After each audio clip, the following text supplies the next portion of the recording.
오늘 말씀 제목은 성령 강림의 4단계입니다. 여러분, 성령께서 우리에게 강림하시는데 4단계를 거쳐서 우리에게 찾아오신다고요. 여러분, 이런 이야기는 또 처음 듣죠? 성령께서 오시려면 그냥 오시지 무슨 4단계를 거쳐서 성령께서 임하실까요? 사도행전 2장에 나타나는 그 성령의 역사는요, 불일 듯 한 번에 일어납니다. 그런데 구약에 엘리사가 성령의 갑절을 추구하고 엘리야를 쫓아서 계속해서 다닐 때에 하나님께서 성령의 역사를 일으키시는데 4단계를 거쳐서 성령의 역사를 허락해 주셨다라는 거예요. 그래서 우리들도 그 성령의 4단계, 성령의 역사가 일어나는 그 4단계를 잘 바라보면, 아, 나에게 성령이 이렇게 임하실 거구나, 내가 이렇게 하면 하나님께서 성령을 부어주시는구나 라고 하는 이 사실을 깨달으시고 하나님 품 안으로 더 깊숙이 들어갈 수 있는 은혜의 시간이 다 되어지시기를 축원합니다. 구약은요, 언제나 하나님의 말씀을 외부적으로 표현해주고 드러내주고 그림자적으로 나타내준다고 했어요. 그래서 그 나타내줬던 모든 것들이 신약에 와서 정확하게 일치되어지고 드러나는 겁니다. 그런데 오늘 본문의 말씀에 엘리사가 엘리야에게 막 간청을 하잖아요. 그러면서 여호와께서 엘리야를 데리고 휘오리바람으로 이끌고 올라가시려고 하는 찰나에 엘리야를 붙잡는 거예요. 그러니까 엘리야가 올라가지를 못하는 거예요. 그래서 오늘 말씀에 휘오리 바람이 불고 그리고 엘리야와 엘리사가 더불어 1절에 보니까 길갈에서 나가더니 라고 하는 표현이 나옵니다. 오늘 성경 말씀을 읽으면서 특별히 기억해야 할 것은 이렇게 자꾸 옮겨 다니는 거예요. 왜 이렇게 옮겨 다닐까라고 하는 궁금증이 있으셨을 거예요.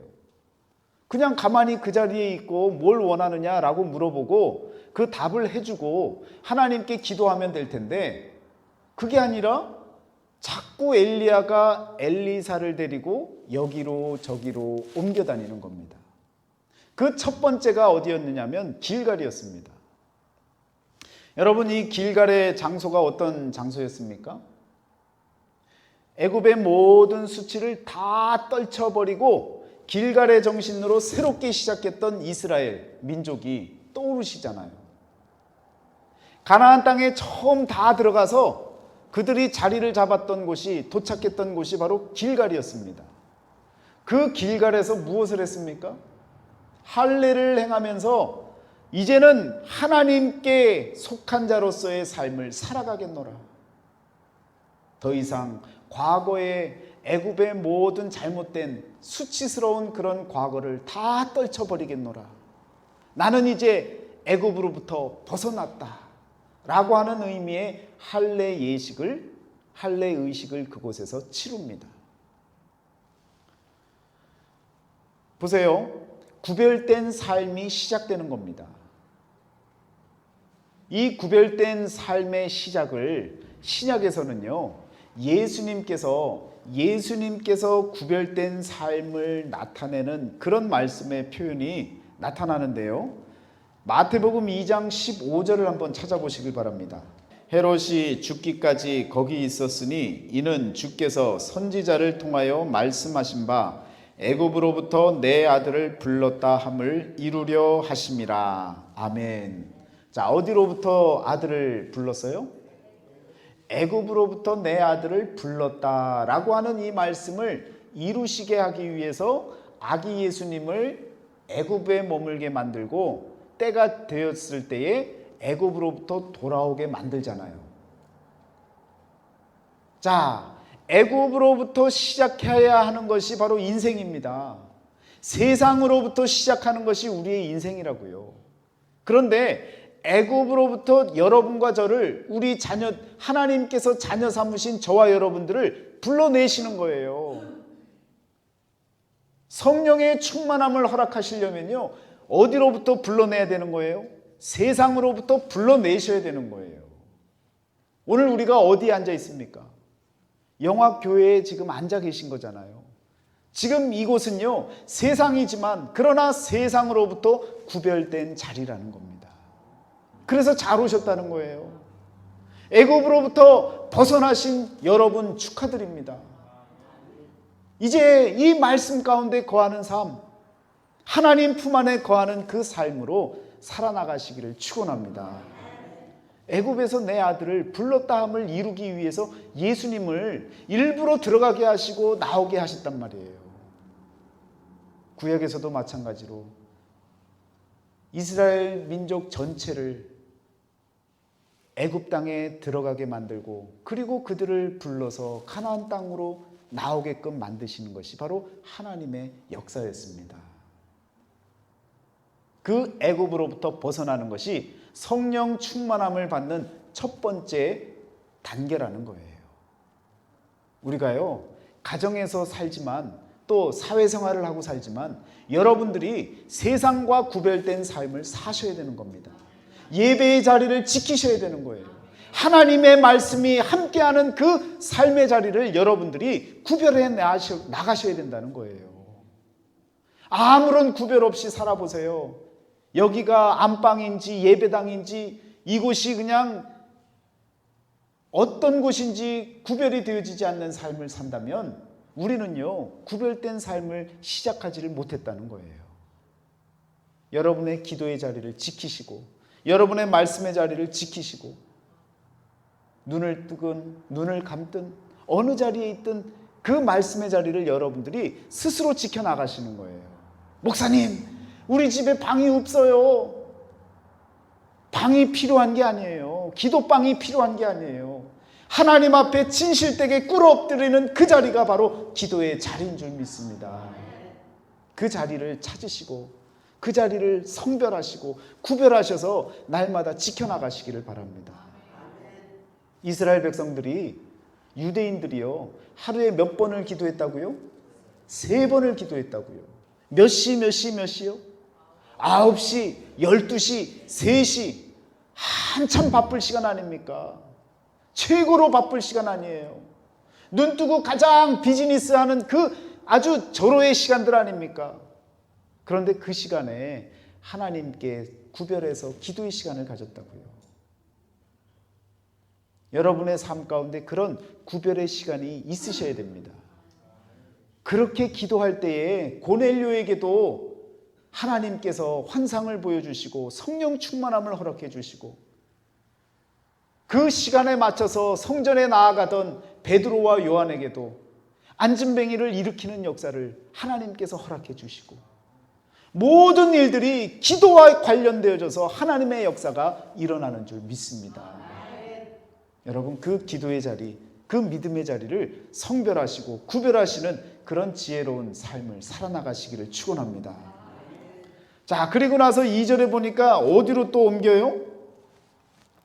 오늘 열왕기 하 2장 2절에 보니까 엘리야가 엘리사에게 이르되 청하건대 너는 여기 머물라 여호와께서 나를 베델로 보내시느니라. 그래서 어디로 가요? 베델로 가는 거예요. 여러분, 애굽으로부터 나와서 그 길갈의 정신을 갖고 우리가 가야 할 곳이 어디입니까?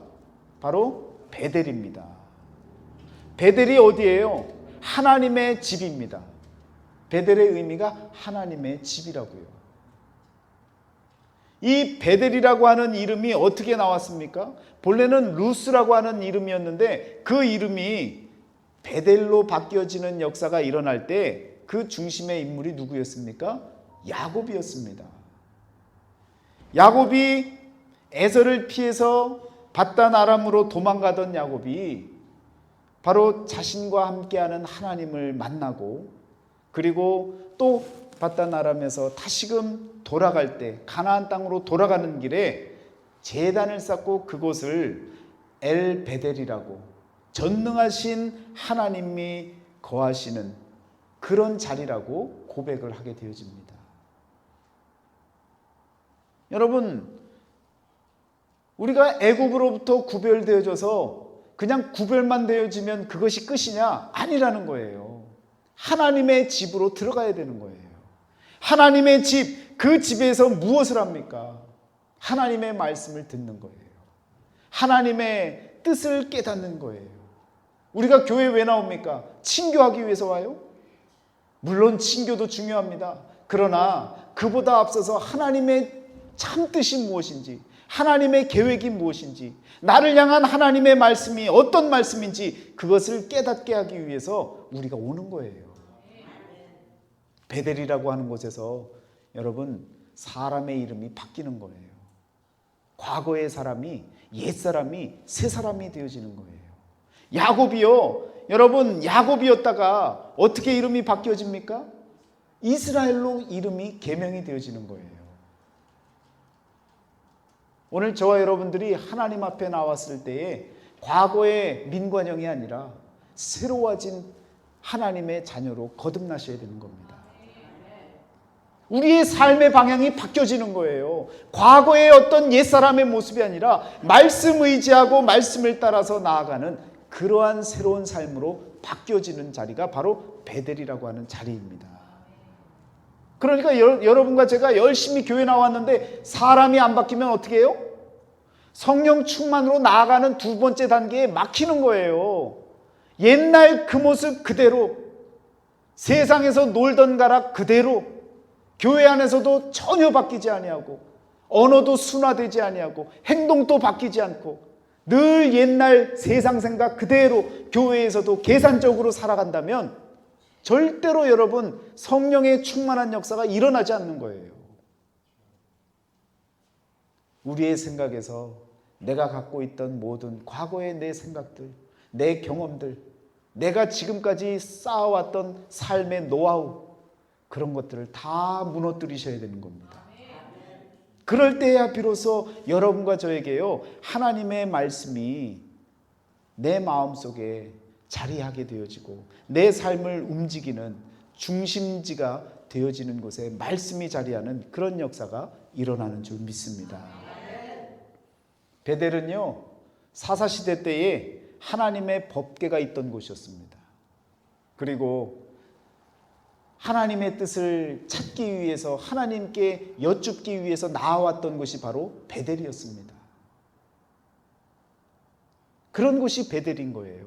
하나님의 말씀이 있고 하나님의 뜻을 구하기 위해서 나오는 그런 인생이 되어져야 되는데, 우리 많은 크리스찬들이 교회 나와서 뭘 구하고 있어요? 하나님의 뜻을 구하는 것이 아니라 내 뜻, 내 계획, 내가 원하는 삶을 하나님 앞에 그냥 보고만 하고 휙런히 나가버려요. 결제도 안 받고 나가버립니다. 하나님 저 이거 할 겁니다 하고 나가요. 하나님 들어주세요 하고 나가요. 여러분 절대로 성령 충만한 역사가 일어날 수 없는 상황입니다. 하나님의 뜻을 구하시길 바라요. 하나님의 말씀이 무엇인지 하나님 앞에 진지하게 물어보시길 바랍니다. 하나님, 내가 지금 이렇게 살아가는 것이 맞습니까? 아니라면 나를 돌이키게 하시고 회개케 하시고 하나님 앞에 엎드려서 하나님 말씀에 순종할 수 있는 그 삶으로 나아가게 인도하여 주옵소서. 이것이 바로 베델의 단계라고요. 성경에서도요, 여로보암 왕이 북이스라엘 10개 지파를 차지하고 나서요, 유다 지파와 베냐민 지파, 남유다에 속해 있는 그 예루살렘에 사람들이 내려가는 걸 꼴보기가 싫어갖고 베델과 단이라고 하는 지역에다가 우상을 세우고 또 제사장을 세우고 그곳에 와갖고 그냥 우상 숭배를 하게 만들었다고요.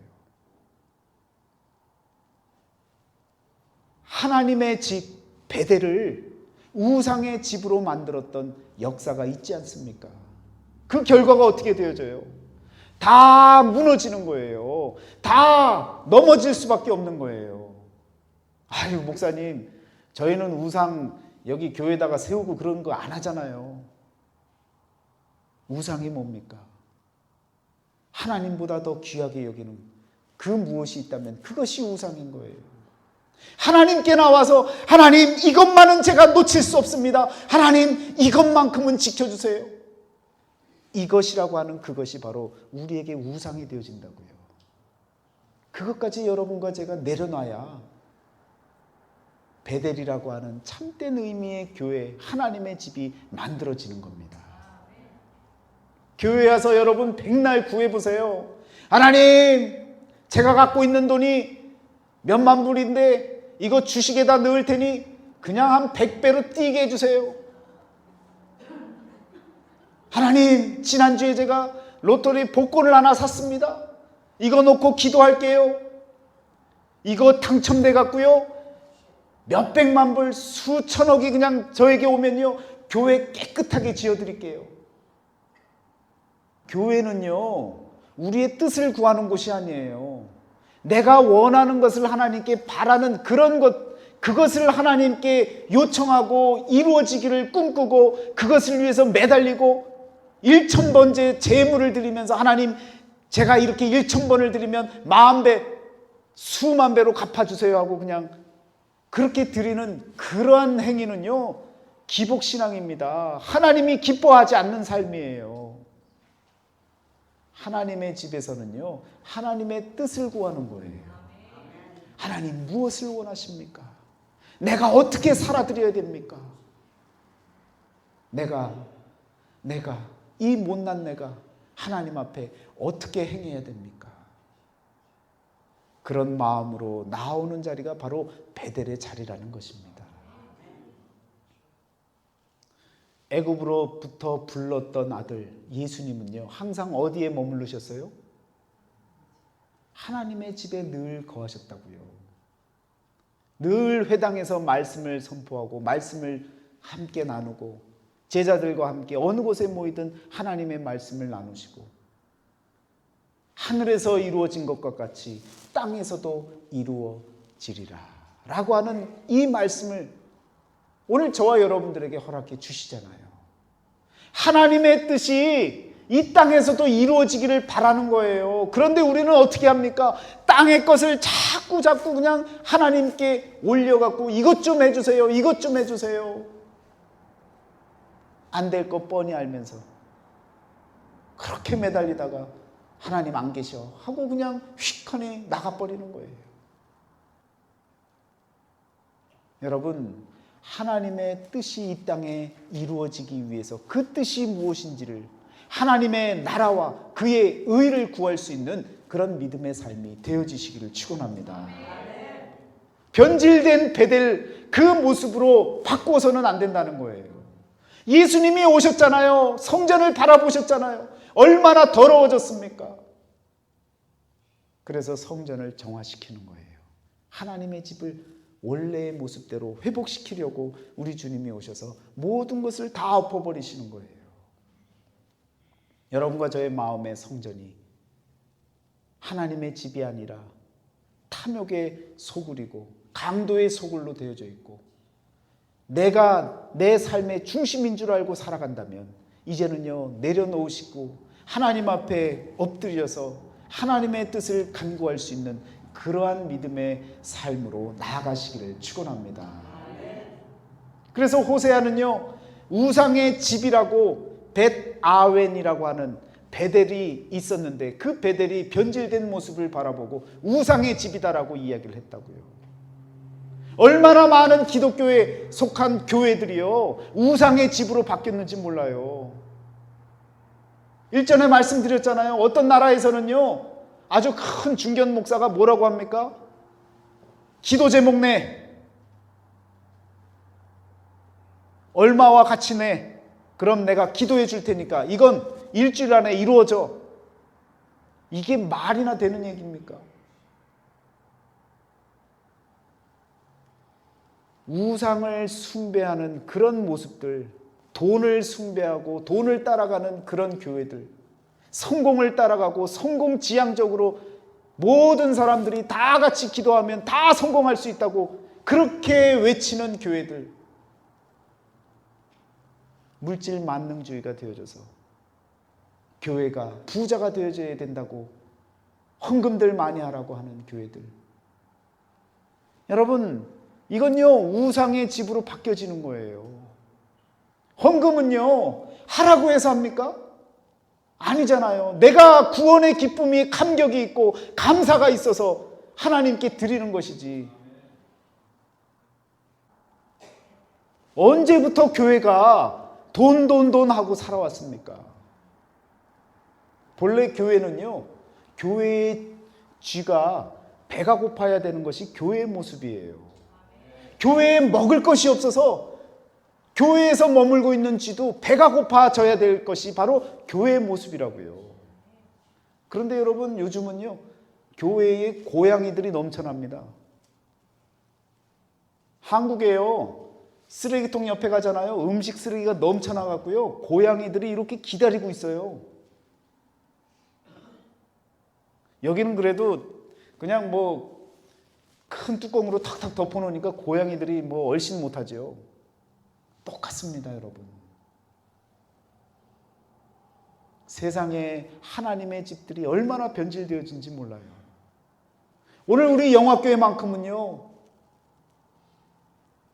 하나님의 본래의 집, 하나님의 집 베델의 모습을 회복시키고 그 가운데에서 하나님의 진의가 무엇인지, 하나님의 참뜻이 무엇인지, 그의 나라가 어떤 것인지를 분명하게 깨달을 수 있는 그런 은혜를 저와 여러분들이 누려야 될 줄 믿습니다. 자, 그리고 나서 보니까 세 번째 단계로 가요. 4절 말씀에 어디로 갑니까? 또 어디로 보내줬어요? 엘리야가 그에게 이르되 엘리사야, 청하건대 너는 여기 머물라. 여호와께서 나를 여리고로 보내시느니라. 여리고라고 하는 곳으로 보낸다고요. 여러분, 이 여리고라고 하는 이 지역은 철옹성이라고 했습니다. 가나안 땅의 철옹성, 가장 튼튼하고 가장 견실하고 절대로 무너질 수 없는 최고의 성이라고 얘기했다고요. 이중으로 담을 쌓고요, 어떤 누구도 들어올 수 없는 과거의 최고의 성으로 만들었던 것이 바로 여리고 성입니다. 그런데 그 성을 하나님께서 어떻게 무너뜨리십니까? 가나안에 들어왔던 이스라엘 백성들이 이 여리고를 무너뜨릴 때 여호수아와 함께 어떻게 무너뜨려요? 하루에 한 번씩 그곳을 돌죠. 조용히 아무 소리 내지 아니하고 6일 동안 그것을 돕니다. 7일째는요 7번을 돌고 그리고 소리를 지르고 나팔을 붑니다. 그랬더니 가나안의 최고의 철옹성, 절대로 무너지지 않는다고 했던 그 여리고성이 무너져 내리는 거예요. 여러분, 우리 마음속에 그런 것들이 있어요.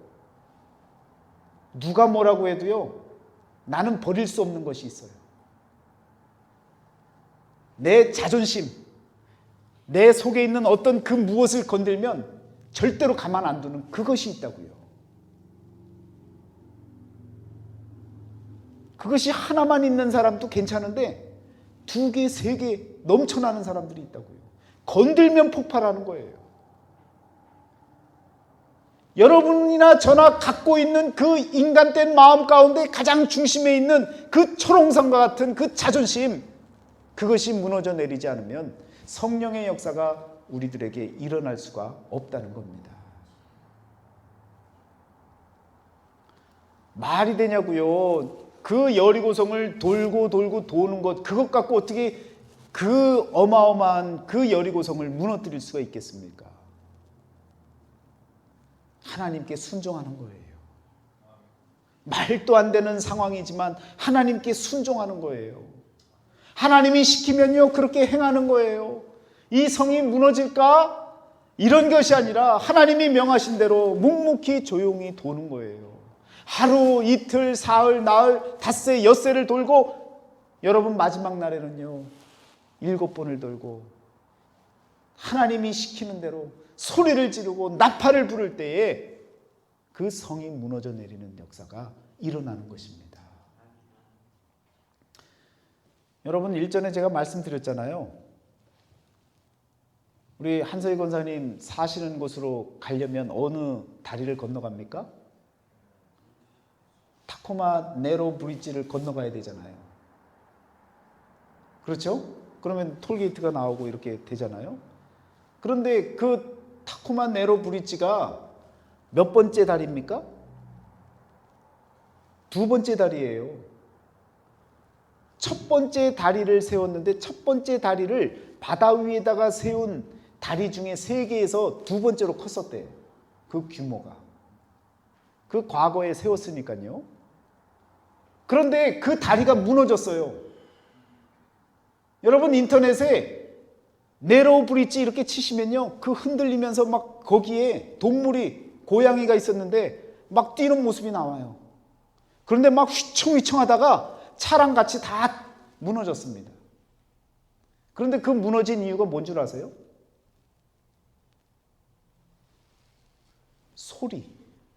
소리에 무너진 거예요. 그 다리 옆에 바람이 불고 그리고 바다에서 또 육지에서 오고 가는 이 소리들 있잖아요. 그 소리 주파수에 의해서 그 다리가 무너졌다라는 겁니다. 이런 사실 들어보셨어요? 여러분, 유리잔이 있어도 소리를 지르면 어떻게 돼요? 주파수가 맞아버리면 유리 그릇이 유리잔이 깨져버리는 거예요. 하나님께서 소리를 지르시라고 했는데 우리는요 지금 아이고 그 소리 갖고 되겠어? 그런데 하나님이 그 주파수를 맞춰주신 거예요.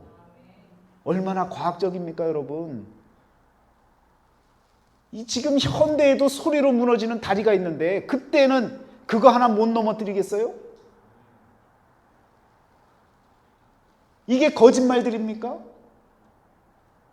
하나님의 역사는요 말도 안 되는 것 같은데 오히려 더 과학적이라고요. 인간의 과학이 아무리 발달을 해도 하나님이 만드신 자연이 어떻게 섭리가 어떻게 이루어지는지 관찰할 뿐이지요 그 모든 사실을 깨달을 수가 없는 거예요. 그런 하나님의 능력을 우리가 믿는다면 하나님께서 명하시는 대로 여리고성을 무너뜨릴 수 있는 그런 믿음, 순종하는 마음으로 하나님께 나아갈 때에 성령 충만의 자리로 나아가는 줄 믿습니다. 그 여리고에 어떤 것이 있었느냐? 그것을 무너뜨리기 위해서 하나님께서는 예수 그리스도를 통해서 보여주셨어요. 인간들이 갖고 있는 것을 무너뜨리기 위해서 시험산이 바로 여리고에 있었습니다. 예수님께서 광야로 나가셔서 시험을 받으셨잖아요. 3번의 시험을 받으셨는데 그 3번의 시험 가운데 하나님께서 우리들에게 무너뜨려야 할 것을 분명하게 깨닫게 만들어 주시잖아요. 먹고 사는 문제, 이것은요 우리의 살 길을 알려주시는 거예요. 마태복음에 뭐라고 이야기합니까? 사람이 떡으로만 살 것이 아니요 하나님의 입으로부터 나오는 모든 말씀으로 살 것입니다. 우리가 살아가는 힘은요 하나님의 말씀에 있다는 걸 여리고성에서 깨닫게 하시는 거예요. 무너뜨리라는 거예요. 먹고 사는 게 중요한 게 아니라는 거예요. 하나님의 말씀이 우리에게 있어야 살 수 있다는 것을 깨닫게 만들어 주시는 것입니다. 우리에게 하지 말 것을 또한 알려주시잖아요. 주 너의 하나님을 시험하지 말라. 우리가 얼마나 많이 하나님을 시험합니까? 하나님, 내가 이렇게 헌금했는데 이거 안 돌아오면 저 교회 나갑니다.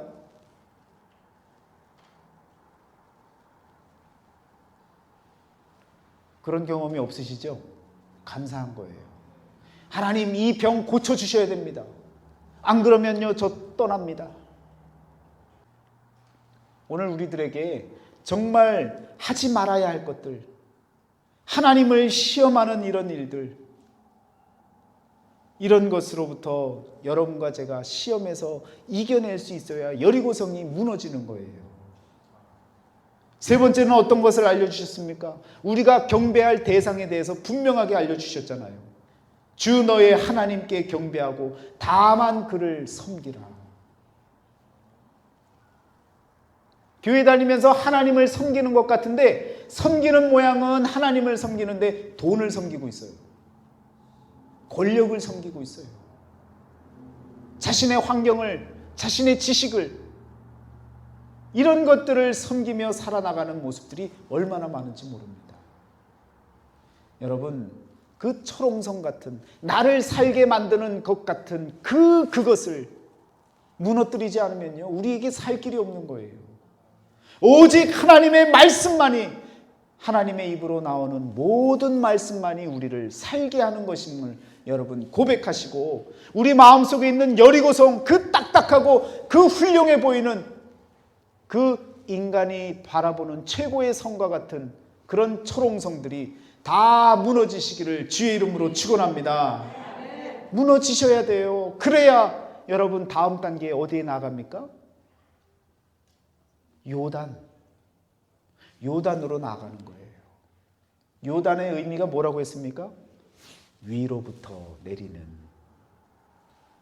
위로부터 뭐가 내려요? 하나님의 역사, 성령의 역사가 내리는 거예요. 예수님께서 시험을 다 이기시고 어디로 나가십니까? 요단강으로 나가시는 거예요. 왜? 그곳에서 성령의 세례를 받습니다. 하나님의 역사가, 성령이 비둘기같이 임하는 역사가 그곳에서 일어나는 거예요. 이건요, 인간의 역사가 아니에요. 예수님께서 이 세 단계를 다 거치고 요단으로 나가셨잖아요. 그러니까 하나님께서 성령을 부어주시고 그 공생의 길을 열어주시고 하나님의 뜻을 이루어 나갈 수 있는 사역자로서의 삶을 하나님께서 인도해 주신 것입니다. 오늘 여러분과 제가 성령의 충만함을 받으려면 바로 이 네 단계의 이 자리의 이동이 왜 나온지에 대해서 기억을 하시고, 애굽으로부터 벗어나셔서 길갈에서 새로운 길갈의 정신으로 시작하셔서 어디로 나가는 거예요? 하나님의 집으로 들어가셔서 말씀을 묵상하시고 하나님의 뜻이 무엇인지, 하나님의 의가 무엇인지를 찾아내시고, 그리고 나서 시험장으로 나가는 거예요. 여리고로 나가는 거예요. 그곳에서 예수님께서 시험을 받을 때 사탄이 어떻게 시험합니까? 하나님의 말씀을 갖고도 시험하잖아요. 하나님의 말씀, 그 말씀이 오히려 나를 무너뜨리게 만들 때도 있다는 거예요. 그런데 하나님의 말씀을 굳건히 붙잡고 사는 자들은 절대로 하나님 말씀 갖고 쳐들어와도 하나님의 말씀으로 이겨낼 수 있는 힘이, 그 믿음이 주어지는 줄 믿습니다. 예수님의 그 인생을 통해서, 그 공생의 삶을 통해서 우리에게 성령 충만이 어떻게 내리는지를 보여주고 계시는 것 아닙니까? 엘리사가 저에게 성령의 갑절의 은혜를 허락하여 주옵소서, 그리고 끝까지 매달린 것 아닙니까? 그 열정을 갖고 여기저기를 다녀도 끝까지 흔들리지 않고 마지막까지 갔더니 하나님께서 그에게 성령을 갑절로 부어주시는 그 은혜를 요단에서 허락해 주신 줄 믿습니다. 여러분, 그 은혜를, 이제는 성령이 강림하는 그 역사를 여러분과 제가 이제는 누리셔야 됩니다. 오늘이요 바로 성령 강림절이에요. 성령 강림절을 통해서 여러분과 제가 하나님의 성령의 역사를 체험하고 성령과 더불어 살아가는 가정, 성령을 통해 행동하는 그런 믿음의 가정이 다 되어지시기를 축원합니다. 성령의 충만한 역사가 사도행전 2장에 나타나는 것을 보면 호련히 하늘로부터 급하고 강한 바람 같은 소리가 있어 라고 하며 그 자리에 모인 모든 자들에게 성령의 역사가요, 한 명 한 명에게 각자에게 일어났습니다. 오순절 마가 다락방 그 자리에 있었던 모든 사람들이 함께 성령의 역사를 체험을 했는데요, 이 통합적인 성령 강림의 역사가 구약에서 보여줬고 예수님께서 보여주셨던 그 강림의 역사가 한 번에 이루어지는 역사가 바로 오순절 마가 다락방에서의 역사라는 겁니다. 제가 일전에 중국에 선교를 갔었어요. 지하교회를 찾아 들어가는데요. 지하교회에서 예배를 드리는데 몰래 공안들이 쳐들어올까봐, 찾아 들어올까봐 몰래 숨죽이고 그냥 뭐 폐허 같은 곳으로 막 들어갑니다. 공장 막 다 쓰러진 데 있잖아요. 그런 곳에 그 지하에 베이스먼으로 들어가는 거예요. 들어가니까요, 촛불 켜고 나중에는 등을, 안전하니까 등을 켜요. 그리고는요, 조선족들이, 한인들이 막 들어와요. 목사님 또 없어요. 전도사라고 하는 분이 한 분 계시는데, 젊은 전도사님인데, 그렇다고 신학교를 잘 나오고 정기 코스를 잘 밟아서 하나님의 말씀을 정말 정상적으로 전하느냐? 그렇지도 않아요. 그런데 사람들이 몰려 들어와서요, 그냥 은혜가 넘치는 거예요. 그냥 감격인 거예요. 하나님을 찬양할 수 있는 그 자체가 감격인 거예요. 그래서요, 찬양이 시작되어집니다. 원하는 분들이 나와서 찬양을 해요. 오늘 권사님 나오셔서 찬양했잖아요. 특별 찬양이 아니라 예배 전 찬양을 하는데요, 한 명이 나와서 찬양하잖아요. 또 옆에서 또 누가 나와서 더불어서 또 해요. 그리고 또 나와서 또 해요. 들어가고 또 나와요. 그리고 들어갔던 사람이 또 나와요. 언제 끝날지를 몰라요. 저희가 분명히 들어갈 때는 한 7시쯤에 들어갔는데요, 예배가 시작이 안 되는 거예요.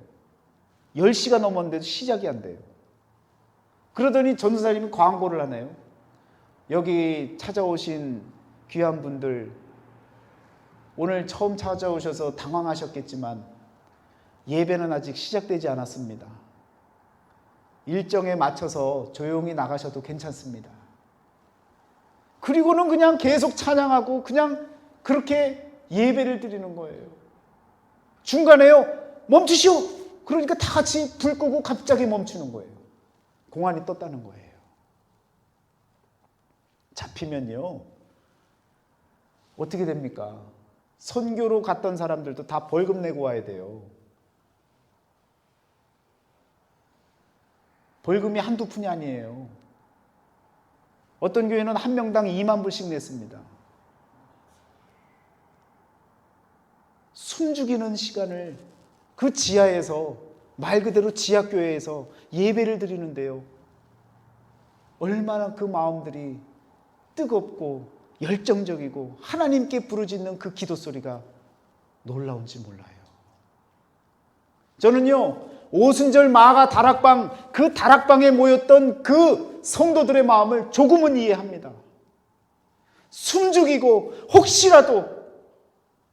혹시라도 발각될까봐 걱정하는 마음으로 문을 꼭 잠그고 그 속에서 예배드리는 그 마음. 그러나 이미 그 자리에 나아갔다는 것은요, 이미 세상과 구별한 거예요. 하나님의 집으로 들어간 거예요. 세상 것 다 포기한 거예요. 하나님이 나의 주인이시다라는 고백이 있는 자들인 거예요. 그러니까 그 자리에서 단번에 그냥 성령의 역사가 일어나는 거예요. 이것이 크게 보면 성경에 나타났던 성령 강림의 역사의 차이라는 겁니다. 그런데 공통적인 건 뭐예요? 이 4단계를 거쳐야 성령의 역사가 일어나는 거예요. 세상에서는요, 개떡같이 살고 교회 와갖고 열심히 1시간, 2시간 기도했네, 3시간 기도했네, 엎드려 기도하고 맨날 기도했다고 그 기도가 응답되고 성령이 충만해지겠습니까? 세상과 구별되는 역사부터 일으키셔야 되는 거예요. 옛날에 똑같은 모습에 내 모습을 갖고 하나님께 나오면 안 된다는 거예요. 바뀌어져야 된다는 거예요. 그래서 여러분, 하나님 말씀을 적어가는 거예요.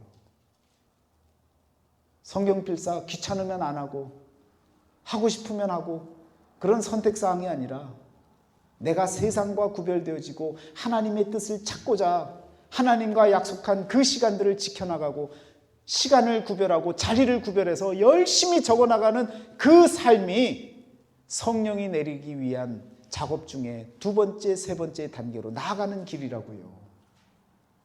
그런 길은 다 포기하고 남들은 왜 하나님이 역사하시고 내 가정에는 그런 일이 하나도 없어. 이 단계를, 절차를 밟아야 공의의 하나님께서 약속을 지켜주시지요. 여러분, 이제는 개떡을 좋아하지 마세요. 참된 떡, 생명의 떡, 그 떡과 같은 삶을 살아나가시기를 축원합니다.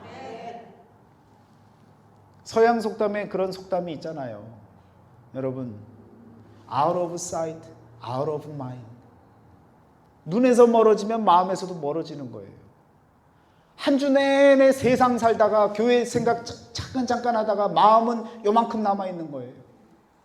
그러다가 교회에 오면 다시 또 뭔가 부릴 듯 일어나는데, 다시 또 가정에 가면 말씀도 안 봐, 기도도 안 해, 영상 설교도 안 들어, 이것저것도 안 해, 아무것도 안 해, 세상적으로 열심히 짱구만 열심히 돌리다가 또 다시 하나님 앞에 와. 이러다가 생활 자꾸 하잖아요. 그러면 자꾸 마음이 멀어지는 거예요. 그래서 가정에서도 예배를 드리라는 거예요. 가정에서도 기도를 하라는 거예요. 가정에서도 말씀을 읽고 말씀을 써가시라는 거예요. 내 눈에서 하나님의 말씀이 자꾸 움직이셔야 됩니다. 안 그러면요, 하나님과 마음도 멀어지는 거예요. 오늘 우리들에게 하나님께서 성령을 허락해 주시겠다고 약속하셨는데 어디서 기다리라 그랬어요? 하나님의 집 예루살렘에서 기다리라고 말씀하셨잖아요. 그곳에서 이제 우리는 구별됐잖아요. 이미 여러분 세상 것 다 일단 접어두고 이 자리에 오셨잖아요. 1단계는 넘어섰습니다. 2단계는요, 하나님의 말씀을 듣고자 여러분 매달리잖아요. 2단계도 넘어가고 있어요. 3단계는요, 그건 각자의 몫인 거예요. 여러분 마음속에 그냥 훅 하고 올라오는 것들, 건들면 그냥 교회든 가정이든 사회든 걷잡을 수 없이 일어나는 그 분노들, 그런 것들, 내 자아와 내 의를 깨뜨리지 않으면요, 성령의 역사가 일어날 수가 없는 겁니다. 이건요, 성격과 달라요. 급한 사람에게 하나님의 성령의 역사가 안 일어납니까? 일어납니다. 성격과는 다른 거예요. 여러분과 제가 하나님의 말씀대로 나아갈 때에 성령이 강림하는 역사, 하나님의 불일 듯 일어나는 성령의 역사가 일어나는 줄 믿습니다. 그런 인생을 살아나가시기를 주의 이름으로 축원합니다. 기도하겠습니다.